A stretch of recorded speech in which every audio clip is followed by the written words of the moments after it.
आमच्याकडे इथं आज धपाटे बनवलेत, मेथीचे धपाटे। तर इथं मिक्स पिठाचे पण म्हणायचे याला।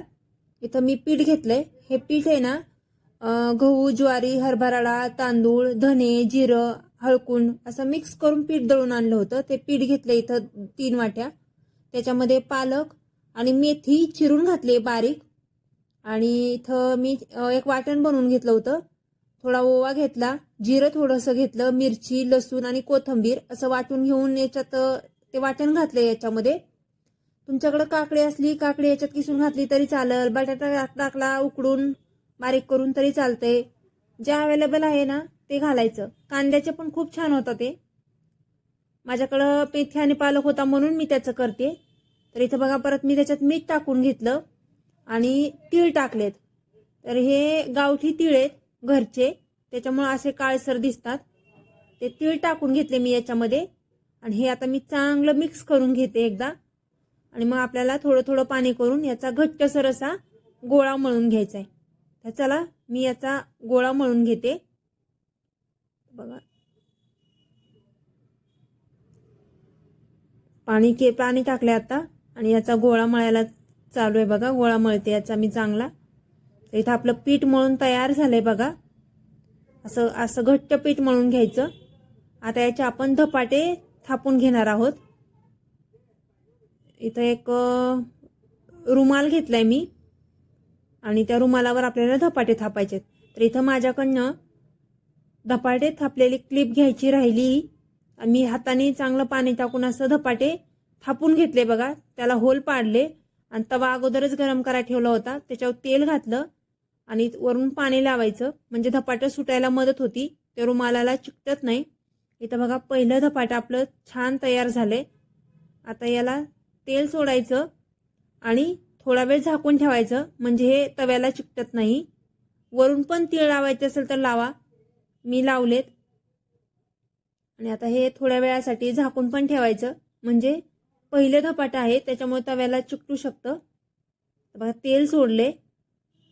असे दही धपाटं खूप छान लागतं खायला। नाश्त्यामध्ये करू शकता, जेवणात, गावाकडे तर जेवणात पण खातात।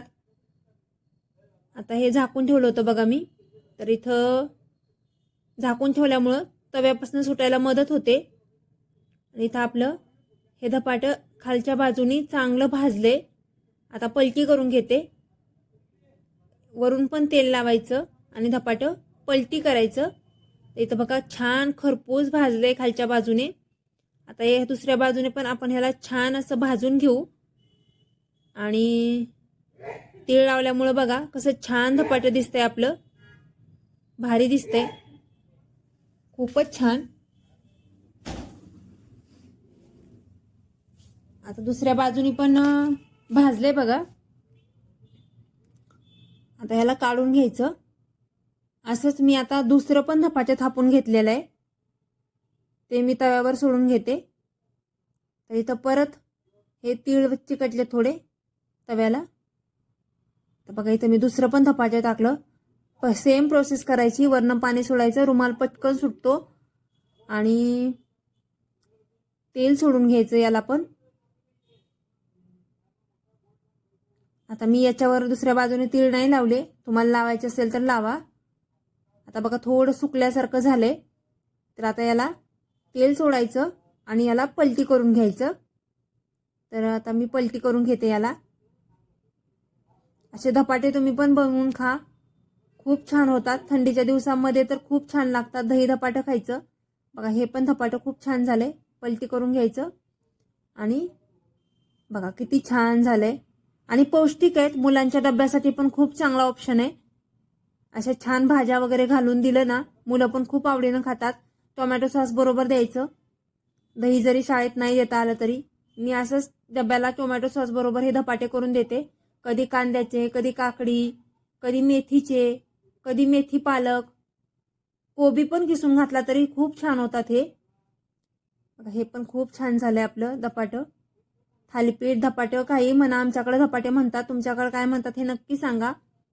बघा, असे सगळे धपाटे करून झालेत। आणि तुम्हाला हे आवडले असतील ना तर आपल्या चॅनलला लाईक आणि सबस्क्राईब नक्की करा बघा। धन्यवाद।